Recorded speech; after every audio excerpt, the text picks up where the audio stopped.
கர்த்தர் செய்த நன்மைகளை கிருபையால் நடத்தினீரே, நன்றி செலுத்திடுவே.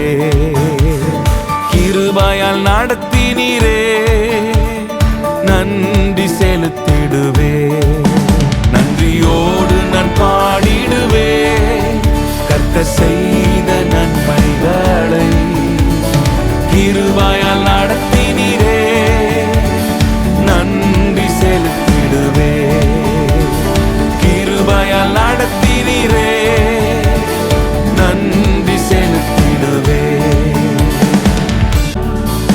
இனிமேலும் நடத்திடுவார், இம்மட்டும் நடத்தினவர். இனிமேலும் நடத்திடுவார்,